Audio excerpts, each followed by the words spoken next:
All right, guys, back. It's been a while. So here we go. This is my pull list for last month. Here we got Army of Darkness Forever, or at least for today. Number 9? 9, yes. All right.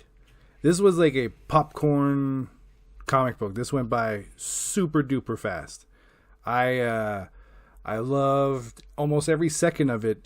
If you're not familiar with what the story is, both things that happen, if you've watched Army of Darkness, both versions, the bootleg and the original cut, they end differently. One is he says the words wrong. The other one, he takes drops that help him sleep for hundreds of years, and his body's preserved. In this one, they do both. So the one who messes up the incantation turns out to be haunted by evil Ash.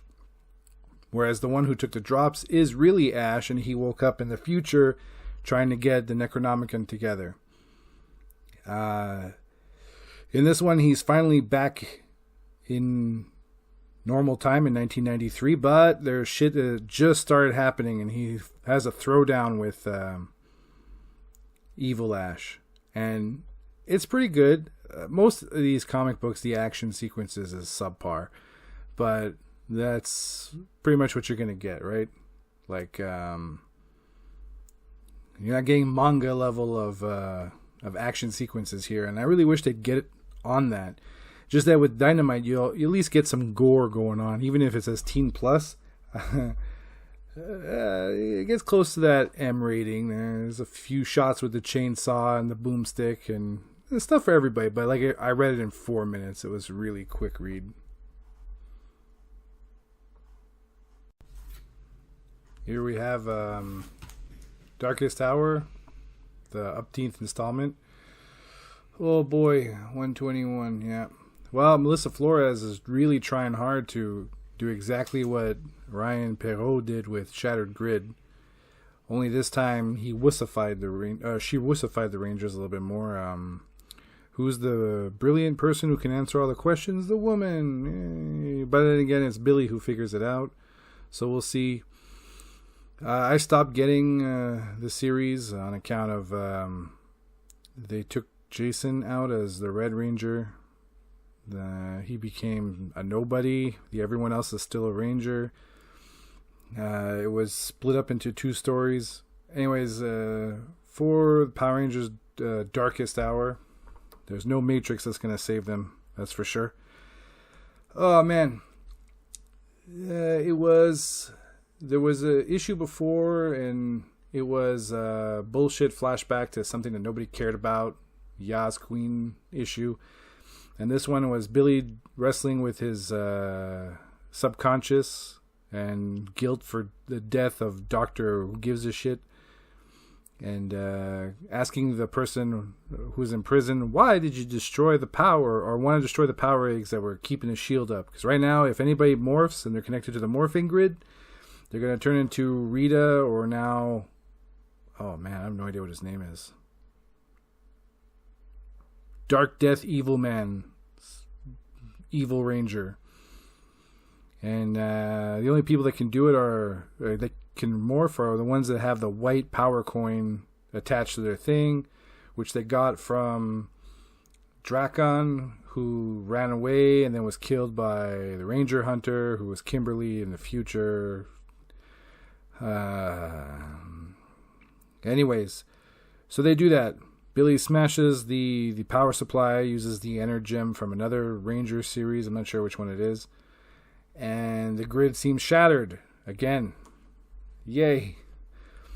I'll do it's hard to remember because the last one I read was 2 months ago, I think. Yeah, that's right. It was 2 months because I've been reading my epic collection for Moon Knight, Bad Moon Rising. That was way better than anything I'm reading now, and it's not even that great. But, oh man. No, the Ranger one is easily forgettable. Of all the things I've read, it's not worth anything. All right, so next we got Green Lantern number 13, or 13. We start a new arc. The new arc is doing the exact same thing the last arc did. Ollie's doing something nobody agrees with, but he thinks it's what needs to be done. So this starts off with him talking to good old Peacemaker. And of course, when I read Peacemaker's lines, I always read them in the voice of John Cena. He's like, hey, you're supposed to be doing this, or need you to check this out. He's like, I don't need to check nothing out, sucker. I'm just here to take inventory for weapons. And he's like, not today, homie. And he shows him a security footage of Arsenal trying to break out his wife with his girl. So we cut to that going on, and they're doing some kind of massive super beat everybody up thing. And then they're about to escape when Green Arrow shows up and it's like, hey, Ollie, what WTF, mate? And he's all like, I'm a bad guy now, kicking you in the stomach. Bye-bye. And Peacemaker's like, wow, that's cold. And then he looked outside and saw that his wife caught him. Right? Arsenal's wife caught him. So he's like, hey, man, what the hell's that? It's like, oh, oopsie doopsies. That was a lapse in judgment. Will never happen again. Now, I like Josh Williamson. Right? His Flash Rebirth was fantastic. But when you just do the exact same story you just did, and what's with always Amanda Waller? Can we end this already? Like, she's starting to be more annoying than Carnage. Like, at some point, you need to kill these people and move on. Okay, next up we have Green Lantern by Jeremy Adams. If you haven't read anything from Jeremy Adams yet, I don't know what you're waiting for. I don't even like Green Lantern, and this is fantastic. I don't like space stuff. It's all about, oh, look at the space. Hey, how do we solve this problem? Well, we just turn the phasers on stun and point them into dilithium crystals, and it should... Fuck you, man. It's always some kind of stupid-ass, over-exaggerated kind of explanation. But no, this is palatable. It's very, very well done. It appears that Jeremy Adams thinks that, or it seems to be, he's very focused on making these heroes have a family and be in a relationship and have that extra thing to have to juggle. And in this one, it like works out to the benefit. So here Hal is trying to use the uprising thing and uprise against the new master Tharos. Tharos? Thaaros. Too much like Thanos, if you ask me. That's why I remember his name. I'm like, oh, it's like not Thanos. So Tharos, who looks like Squidward, is all like, I'm evil, blah, take over the world. You know the spiel. And it's an insurgence. All the lanterns are like scattered across on his behest to get out of the way while he fucks around with things like destroys lantern batteries. And like, look, I don't know enough about the lantern lore to be able to really enjoy it or really understand what's going on.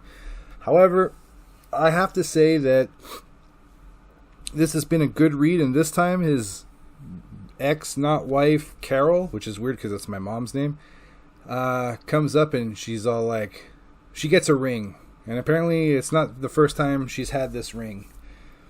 She's a star stripper or something, and she freaking beams to where he is, helps out, and then zaps him back to his Earth thing to explain things.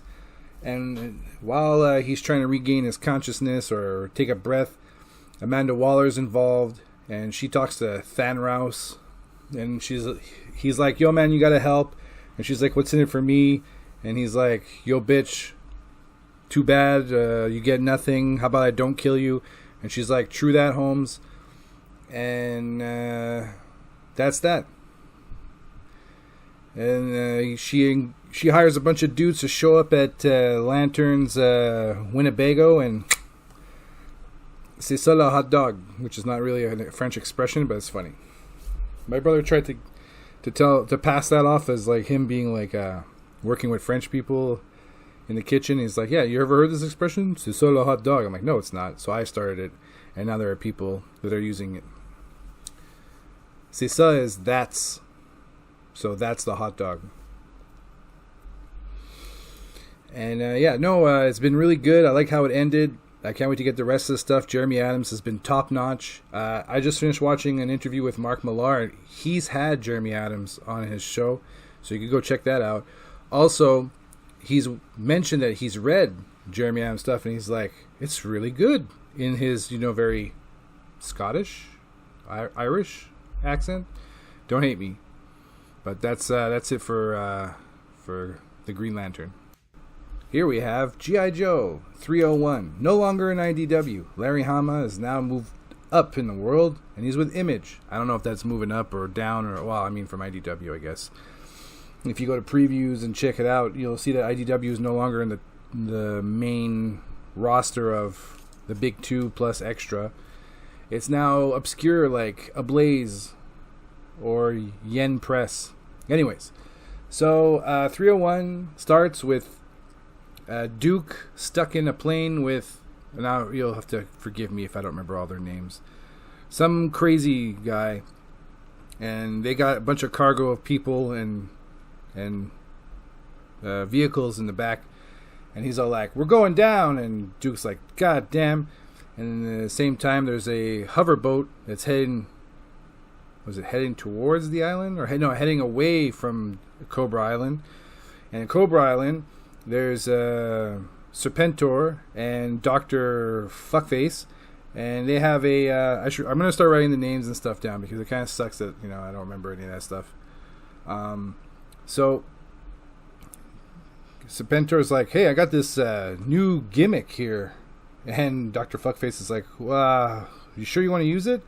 He's like, yep, but it's going to make everybody a brainless zombie. I know, but how cool would it be if we were zombies plus whatever we are already? It's like, you're a psycho. Yes, psycho. That's how you spell RC. Yeah, those of you know, you know. And those who don't, you don't.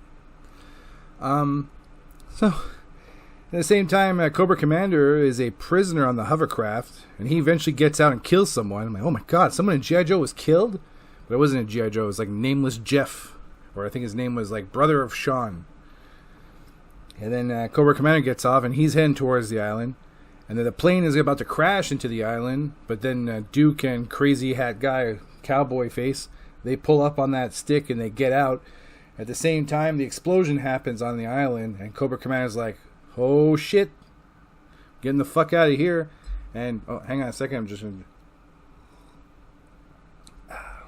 So he flies, he jets out of the explosion, and Serpentor and all the other people that are on the island, well, they turn into zombies, but they ain't mindless. They just have this insatiable need to eat flesh, apparently.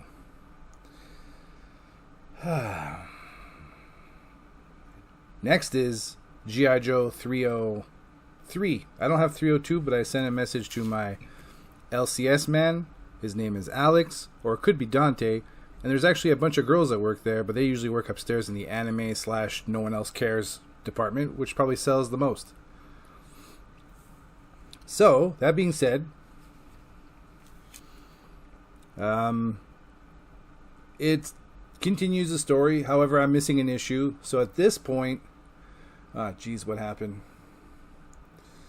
Serpentor meets with some cyber snail, and they've had that cyber snail guy around for a while, and he apparently backstabbed them in the previous issue, but it's not marked which issue. Sorry,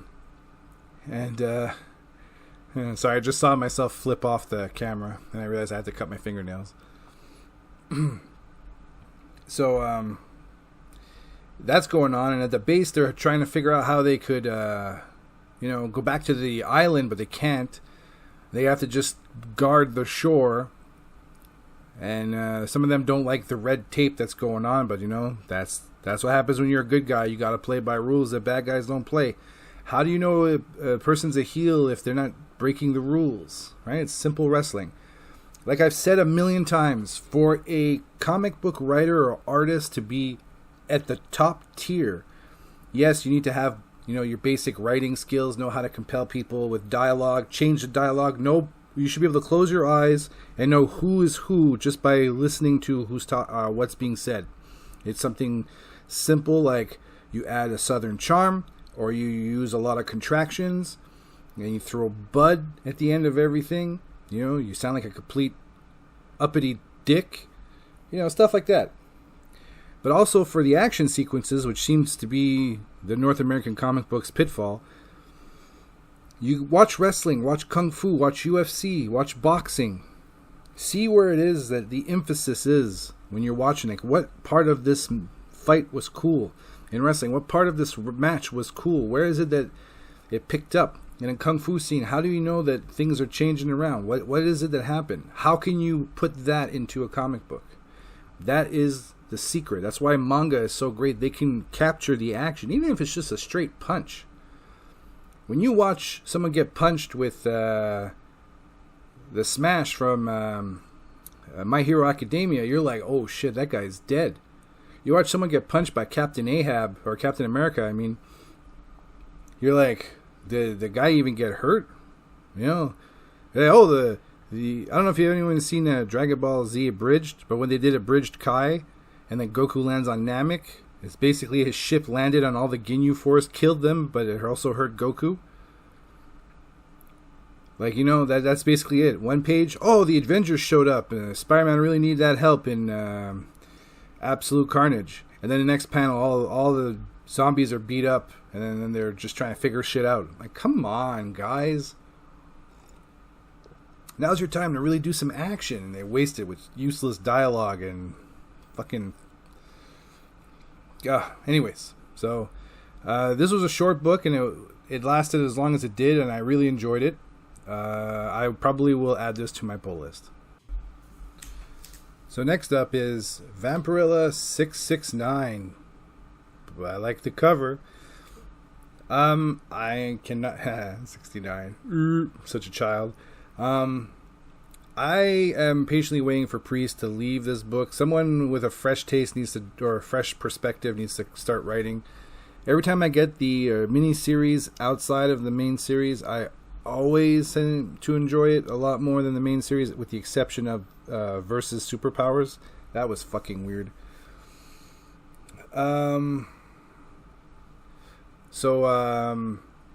Here's the skinny for this stuff.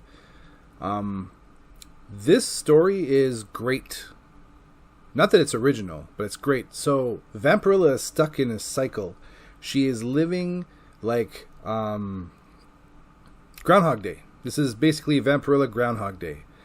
And it's not that she needs to live it right. She just needs to live. She's killed, and every time she's killed, she has to relive the same day.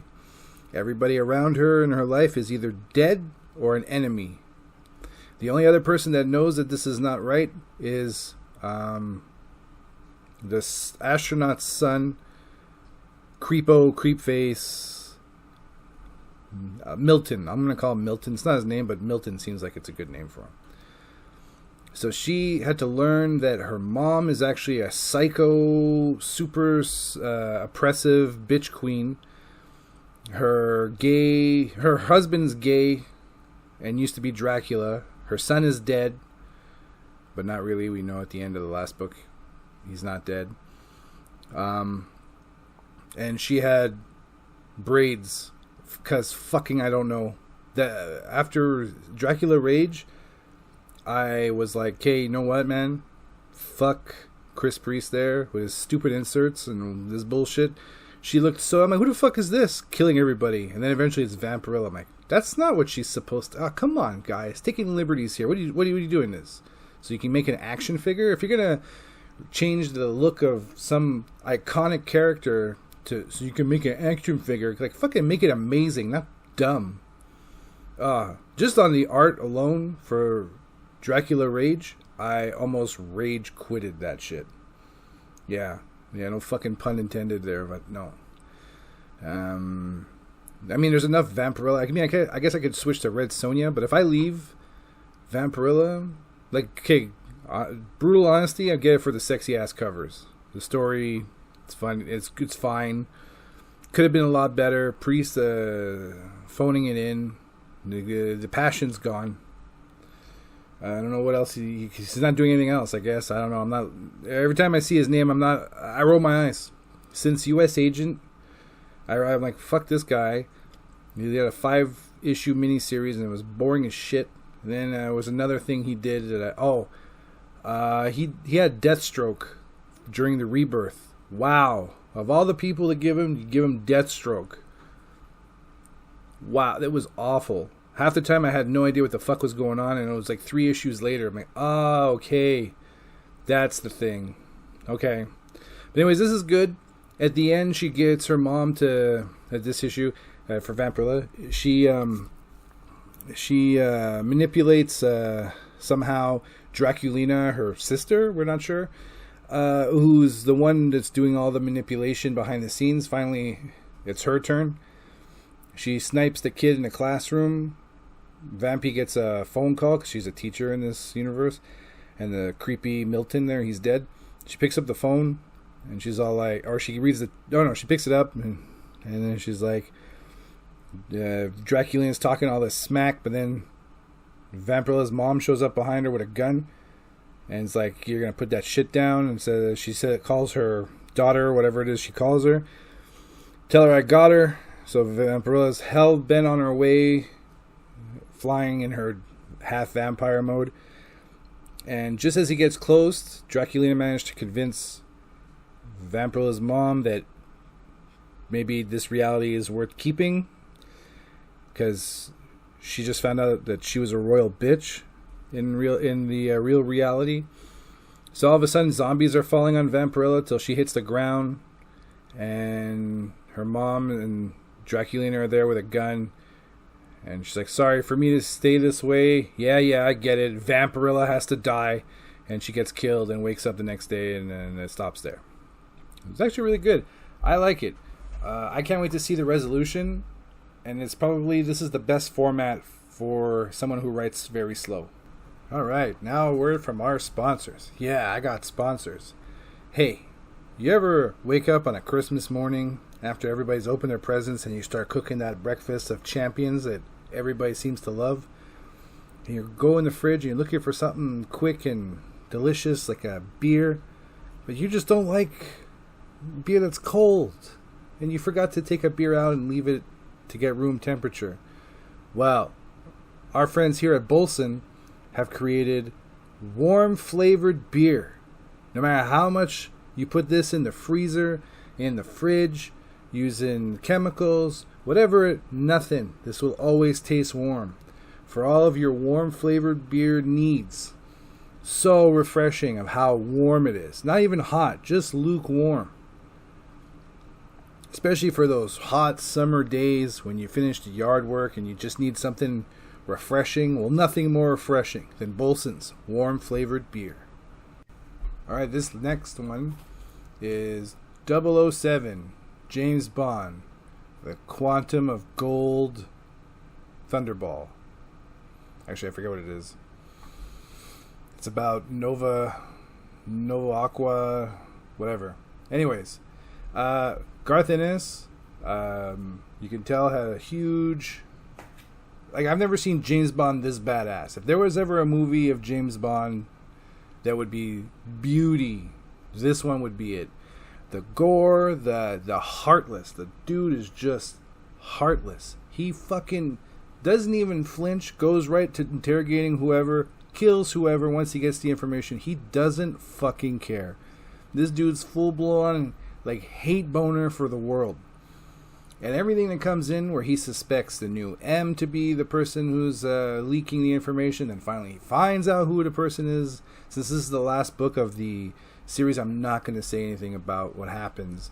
Just that there's some weird new chemical bomb that can fuck around with water and make it kill people, turn hard, and then soft again. So it's like the water is the best weapon out there, and you can't fucking nothing.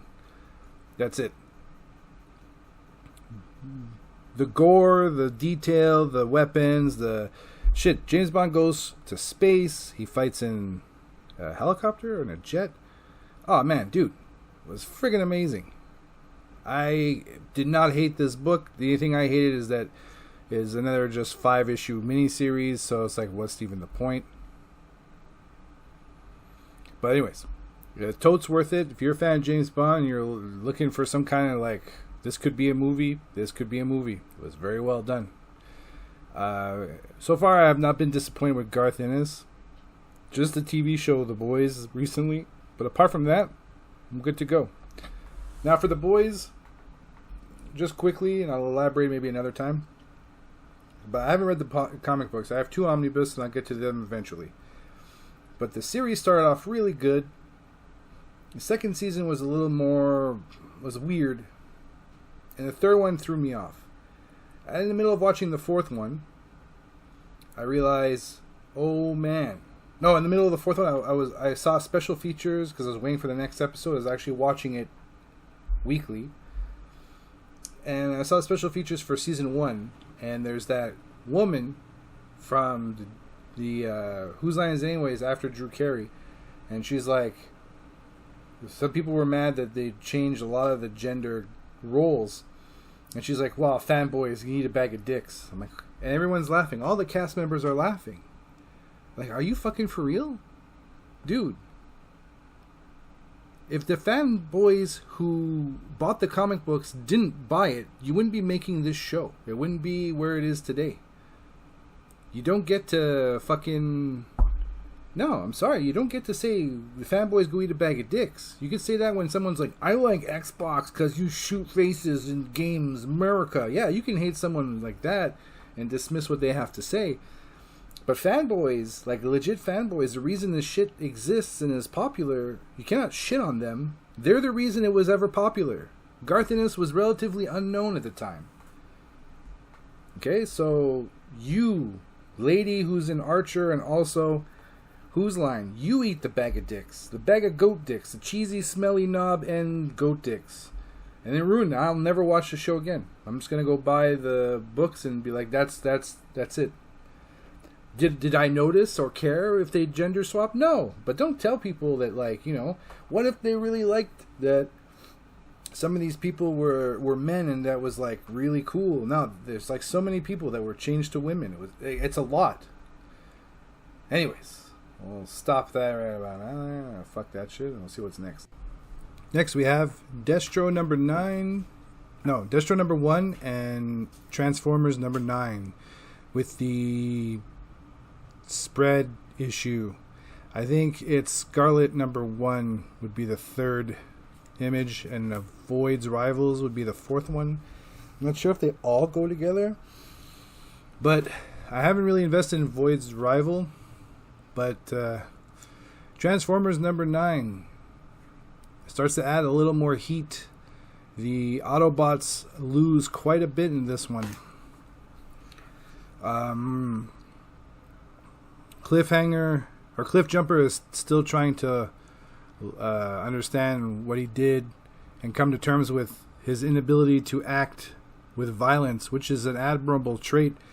But just like when I get fed up with Batman and look, every person that's killed after Batman rehabilitates a bad guy, every time a bad guy kills someone after that, it's on Batman's hands. He should just end their life. That's why I like the Punisher.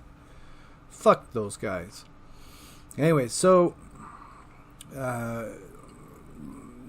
he's in Jetfire, and like I swear to God, it's always the way Autobots always have, like at the skin of their teeth. That's how they're written. No more one-liners, forget it. So Cliffjumper is inside Jetfire, and they're flying, and all of a sudden they pick up an Energon reading underwater, and we know that it's the Decepticon's base, and they finally bridge the portal between. It might be a sky bridge. That's what it was in the cartoon. To get what's his name? Jeez. His name escapes me. Other guy who turns into Gun. Soundwave is the one guy. He is Shockwave. Shockwave comes through, and the Autobots are there, like Cliffjumper and Jetfire. But Jetfire can't see anything, so that's why Cliffjumper's driving him. And Cliffjumper's about to get fucking X-alived by Shockwave blasts, and Ratchet gets in the way of the blast, and he gets X-Alived, and it's like, oh my god, how much more anguish does Cliffjumper have to go through? And then there's a big fight, and there's a back and forth flashback with RC. I'm not a big fan of the art on the Transformers, but RC's there, and she's a flashback of the same kind of thing that's happening. I think she has Ultra Magnus, but we're not 100% sure. So Optimus tries his best to try to get things going. You know, he can't. He fights one-on-one with Shockwave, and it's like one-sided almost. And RC grabs Optimus' gun, starts firing everywhere. A combiner Transformer was about to merge, but they couldn't because she took out one of them. And RC grabs Optimus and tells him to transform, and they drive off, leaving poor Cliffjumper, who is then picked by Shockwave to bring him and torture him and do experiments on him as he says so. And at the same time, Astro Train kidnaps Spike from the hospital in order to get a better understanding of things. So he brings him towards Soundwave, who seems to be a very capable leader.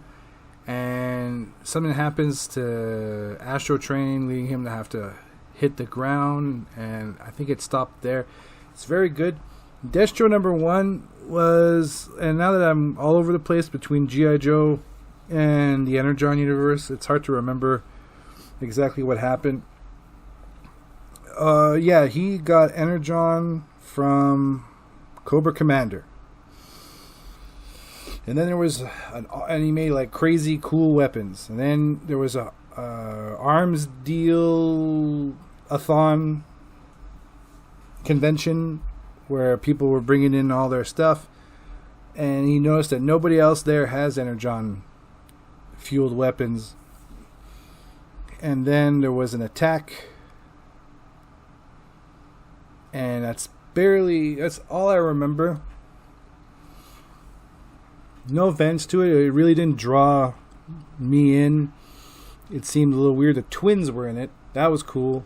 Tomax and then Zammot, which is Tomax backwards. I never knew that until I saw it written. And I think that's it. Nothing else. Next up. Oh, this was amazing. Gun Honey issue 2.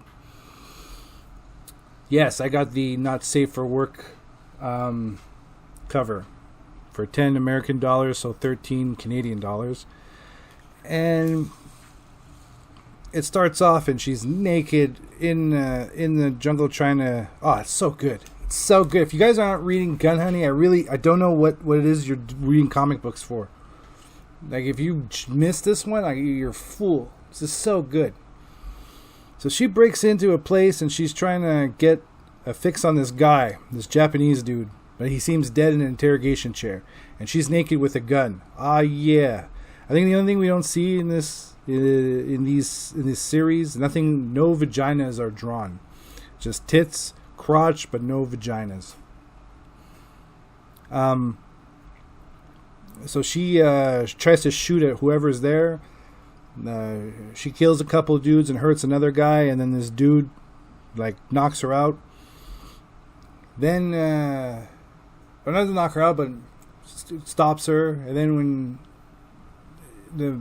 the more minions show up, the dude assigns 2 guys to bring her to go get X-Alived. And one of them happens to be the guy that she's been with for a year on the run.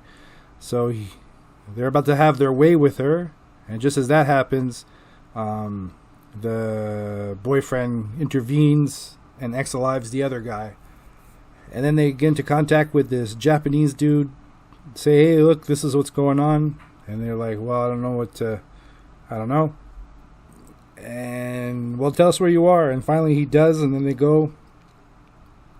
And there's this scene when they're breaking into the place where this dude jumps, or he gets out of a vent after he makes a Die Hard reference, And then he fights off a bunch of dudes.